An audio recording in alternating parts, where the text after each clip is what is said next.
la rencontre avec Youssef Zouini, c'est d'abord une coïncidence, une belle coïncidence. En fait, on a une amie commune qui nous a mis en contact et à l'époque, moi je réfléchissais à la capacité ou la possibilité d'écrire un bouquin. Je pensais écrire quelque chose autour de mon parcours. D'ailleurs, je m'étais déjà lancé là-dessus. Ça aboutit à un texte qui paraîtra un peu plus tard.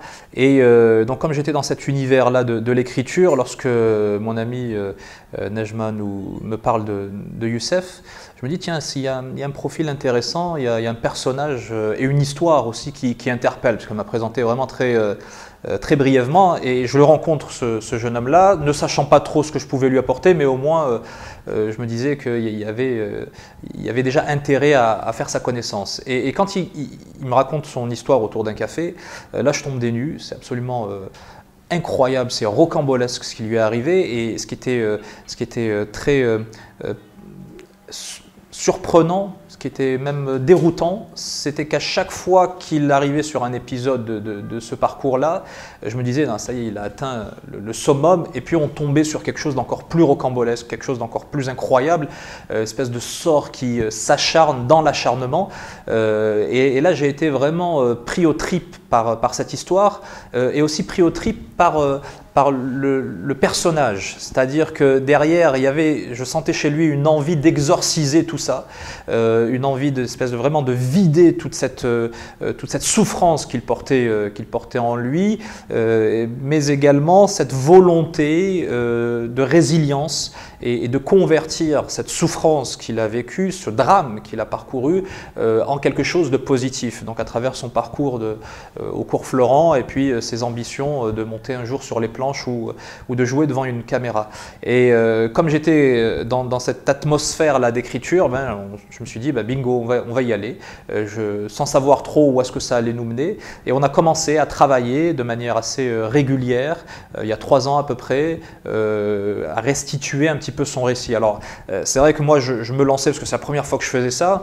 Je savais qu'il fallait d'abord collecter l'information, collecter le parcours et toutes les péripéties qu'il avait endurées. Donc on a fait un travail un peu mécanique, c'est-à-dire où il me racontait son histoire et puis je tapais ça à l'ordinateur. Mais après cette matière brute, il fallait en faire quelque chose de plus digeste pour le lecteur et qui s'inscrive dans le cadre d'un ouvrage.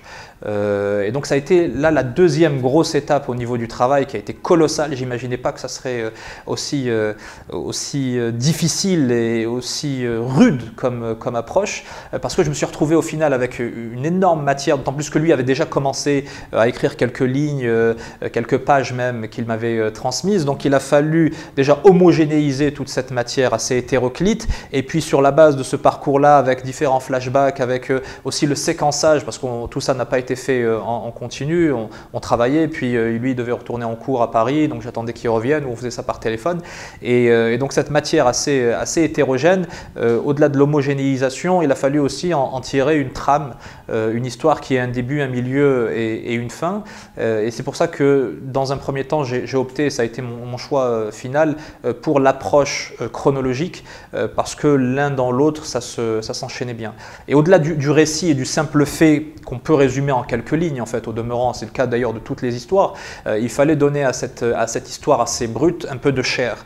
Et donc c'est pour ça qu'au-delà du réel, il y a aussi un aspect romancé. Et le livre est écrit à la première personne, donc il y a eu en troisième étape ce travail qui a consisté à vraiment porter les habits de Youssef Zouini, c'est-à-dire à me mettre dans sa tête, à me mettre dans son état d'esprit du moment. Avec le temps, ça s'est fait de plus en plus facilement parce qu'on a noué une amitié, on est devenus potes, donc on se connaît assez bien maintenant. Et comme j'ai écrit donc le bouquin à la première personne, il fallait vraiment que je restitue non seulement ce qu'il avait vécu en tant que témoin, mais également ce qu'il avait ressenti, comme si c'était moi qui l'avais vécu. Et c'est toute la beauté de la dimension, de la magie de l'écriture, c'est-à-dire qu'à travers les mots, on peut générer ces émotions là et essayer vraiment de se les approprier, même si ce n'est pas moi qui les ai vécues. Je m'appelle Youssef Zouini, donc je suis issu de la ville de Nantes, du quartier Malakoff précisément, et je me suis retrouvé impliqué dans une sombre affaire de vol à main armée et de séquestration. qui m'a valu d'être emprisonné à tort pendant 2 ans. Et j'ai été condamné par la cour d'assises à 10 ans de prison, avant d'être finalement acquitté au bout de 4 années de procédure et des années de prison. Innocenté à la demande même de l'avocat général, qui a reconnu que l'enquête n'avait pas été menée correctement. En fait, j'ai commencé ma réinsertion depuis la prison, c'est-à-dire que j'ai déjà mis en place certains projets, dont celui d'intégrer une école de théâtre, notamment le cours Florent précisément, une école dont j'ai rêvé, puisque c'est la première fois que j'ai entendu parler du cours Florent. Je venais juste d'être condamné justement à 10 ans de prison, j'étais au quartier d'isolement, donc j'étais vraiment au fond du trou, et j'entends parler de cette école, donc je me suis mis à rêver vraiment d'intégrer cette prestigieuse école de formation. Et donc une fois innocenté, j'ai pris mon train, le premier train direction Paris, le 19e arrondissement à Jaurès, et j'ai passé mon concours d'entrée et j'ai été reçu. Alors en fait, j'ai fini mon cursus au cours Florent, où j'ai suivi 2 classes, c'est-à-dire une classe théâtre, et j'étais dans la section cinéma également. Donc c'était un cursus de 3 ans, et je viens d'arrêter en juin dernier. Et je me suis consacré essentiellement à l'écriture de mon bouquin. Donc j'ai vraiment pas voulu aller démarcher des directeurs de casting, puisque j'étais vraiment concentré sur cette histoire de bouquin, puisque pour moi c'était une thérapie aussi d'écrire un livre pour pouvoir crever l'abcès et me vider de l'intérieur. Et une fois que le bouquin était sorti, j'allais vraiment me consacrer maintenant sur mes projets cinématographiques. Donc voilà, j'ai comme projet de réadapter mon histoire au cinéma, dans le cadre d'un long métrage, dans le contexte actuel dans lequel on vit en France, où on parle beaucoup de radicalisation en prison. C'est-à-dire que moi j'aurais pu tomber là-dedans.